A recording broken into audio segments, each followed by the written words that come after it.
A student said to me, sometimes all you need is one little idea that can send you in all kinds of creative directions, like a technique or a new lick that you just can't stop playing, like sliding fourths.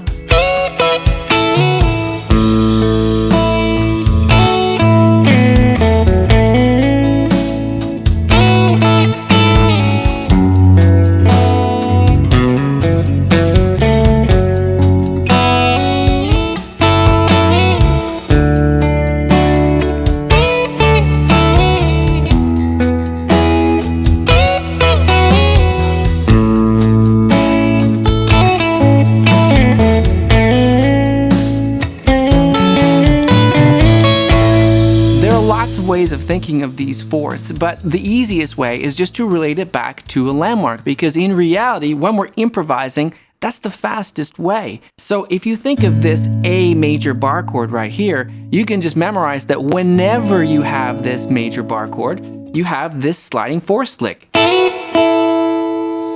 He's always there. You could just think of it as this root by itself. It doesn't even have to be about the chord. It could be this root, it's an A, or this one, same thing, right? That's it for A. So whenever you're on A, say you're in a rhythm guitar situation, you can throw that in. Very simple little lick. Why is it fourths? Well, because that note's an E, that note's an A, they're fourth apart, right? E, F sharp, G sharp, A.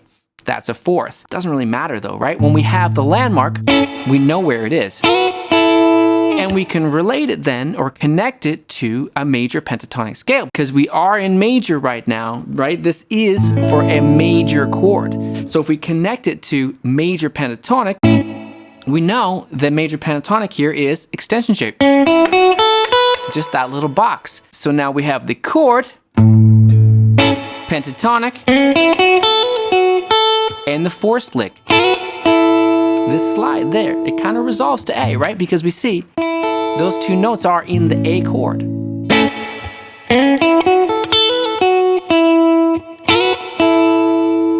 Or we could think of A major pentatonic down here, like we talk a lot about on our Patreon. We've got first finger pinky rule. That always tells us where major pentatonic is. If I put my pinky on the root,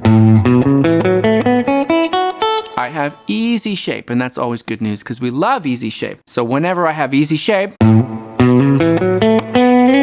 can slide up to extension shape, and there's the lick. So I can think of A chords anywhere.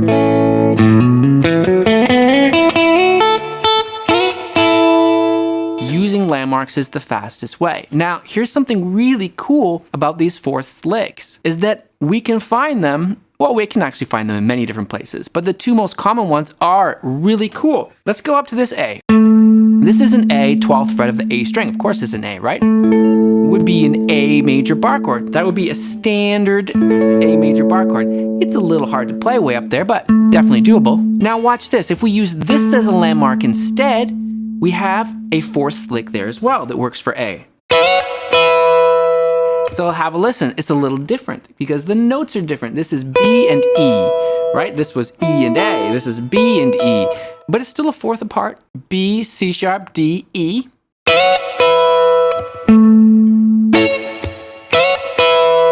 So whenever we have a root there, we have sliding fourth lick there. Just like whenever we have a root on the E string, we have the sliding fourth there. And you can tell they sound a little bit different. There's a good combination right there.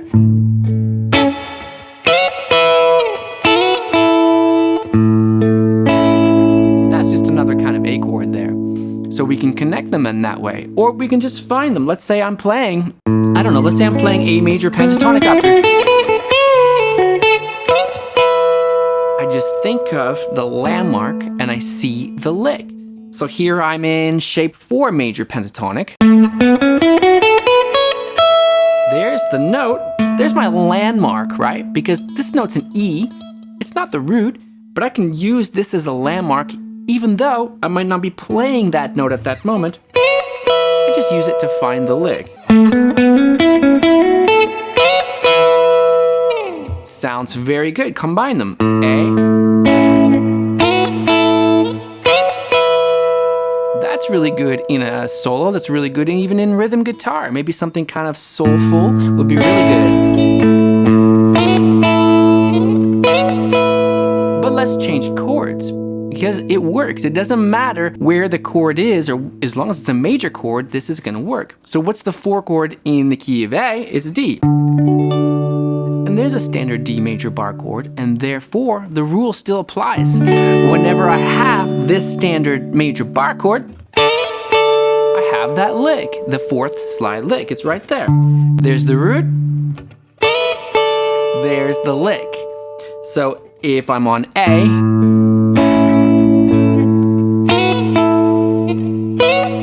I might have those two, but now I'm going to the D chord. And guess what? There's always 2, right? There's another one for D here. Why there? Because that's a D major bar chord right there. Now, here's something really confusing. Doesn't that look like the A major one? I said that that's an A major chord, and therefore that's the 4th slide lick for A. But I also said that whenever you have a root on the A string, in this case it's D, that's the root for 4th licks for D. It's the same. It just harmonizes well with that chord. It doesn't really matter. We're really doing this for D. Harmonizes on it nicely, right? Or A. Sounds good. So now I have A here. Bit of extension shape, right? Or A.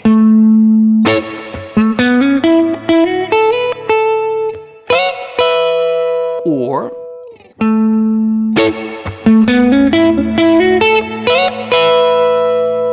I have D here. That's extension shape for D major pentatonic, right? Because again, we're just memorizing these associations. We don't have to memorize that D major pentatonic is D, E, F sharp, A, B. I can figure that out by looking at the fretboard, but I'm not thinking about that while I'm playing D major pentatonic. I'm just visualizing this chord, and I've memorized that whenever I have this chord, I have extension shape. And the 4th slide lick for D, right? Or here, I have this chord, and therefore I have this slide lick. And if you're learning something from this lesson, don't forget to hit that subscribe button so you know when all the new ones come out. What would D major pentatonic be right here? That's a trickier one. That's one we've looked at a lot on Patreon, being able to identify whenever you're on any chord and being able to see immediately what the pentatonic shape is for that. Now, a lot of you pretty good with minor pentatonic, but major pentatonic is where it's at. That's where I live most of the time. I love major pentatonic. And whenever I'm on this chord, I always know that major pentatonic is shape 5, what I call symmetrical shape. I call it shape 5 in major pentatonic too. I know some of you might call it a different number. Who cares? It's this one. We can see that the 4th lick exists right inside that pentatonic shape. In fact, all these 4th slides are coming straight out of these pentatonic shapes. It's another way to look at it. And a lot of people think of these 4th licks just in relation to the pentatonic shapes. They just find a spot where it works. For example, in that intro piece, I went A major for a bit, and then I went down to F sharp minor. Now that's a minor chord, right? So we've already memorized how these 4th licks work on major chords by visualizing the chord or the scale shape, but the minor chord is not the same. But all I'm doing in that case is I'm using the other method. I'm just thinking, well, what is F sharp minor pentatonic right there? It's easy shape. We love it when it's easy shape. It's just like a great coincidence. We're like, fantastic. Then it's gonna be easy. But I'm thinking, those notes are in that shape. Those notes are in that shape, right? Also, the funny thing that happens is when you start playing some chords and the scales for that chord, you realize it's the same scale. So what do I mean is that A major pentatonic is the same as F sharp minor pentatonic. Sometimes we just kind of stumble across that as we're playing, as we're improvising, and we're thinking about chord and the scale for each chord. Because I was playing A major pentatonic,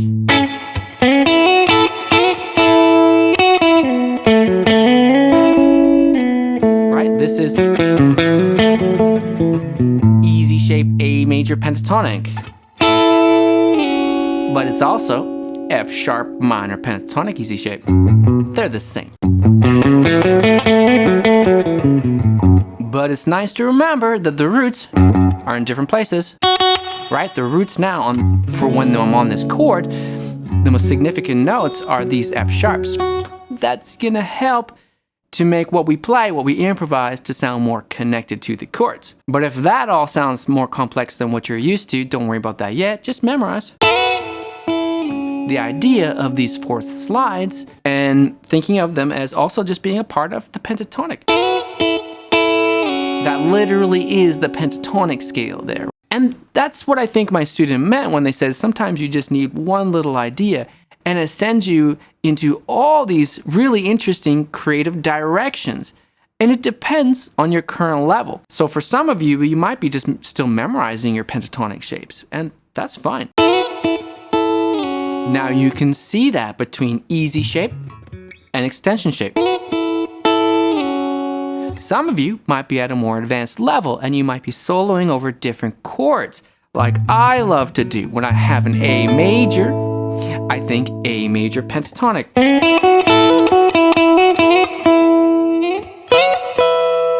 Or a cool fourth lick. And when I'm on F sharp minor pentatonic, while I'm on an F sharp minor chord, I think F sharp minor. When I'm on a D chord, I think D major pentatonic. Or the D slide lick. And when I'm on an E, like I did in the intro demo there, I can think E major pentatonic. Using first finger pinky rule, E's here. Or I can think, where's my slide lick? Here's an E chord, so it would be there. Or here's an E chord, so it would be here.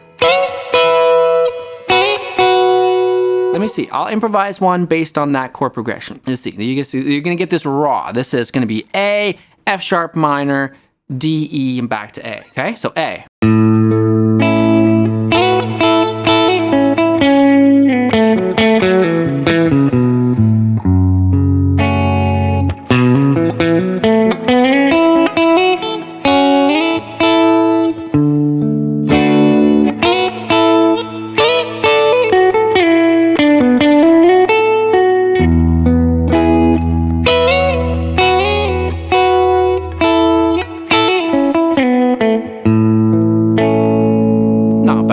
As you sometimes get sort of addicted to playing certain licks, it really does send you in different creative directions, because we could take this fourth lick and just alter it with a hammer-on instead. So I'm just hammering on the B string only. You could hammer on the high E string too, actually, come to think of it.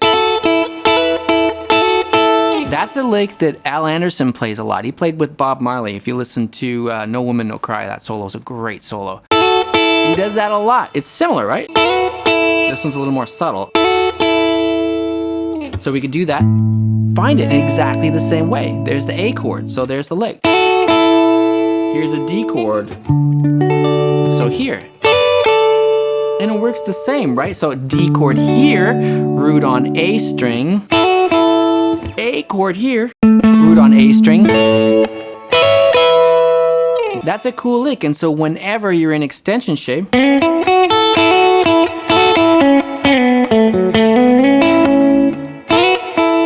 can combine either the fourth slide or the hammer-on version. They're both really good ones. Any major chord works, right? D major. Same lick, but D, or D here.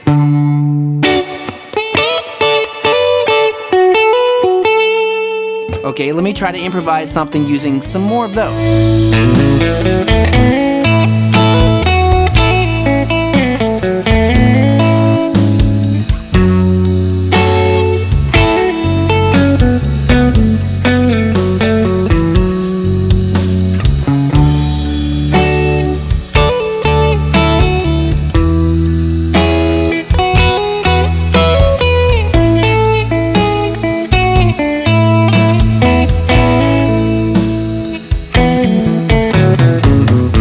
All the tabs for this on our Patreon, plus hundreds more lessons like it. And if you want more lessons right here on YouTube, there's another one right here. My name is Blue Morris, and I teach guitar lessons right here on YouTube and Patreon and in Vancouver. I'll see you in the next one.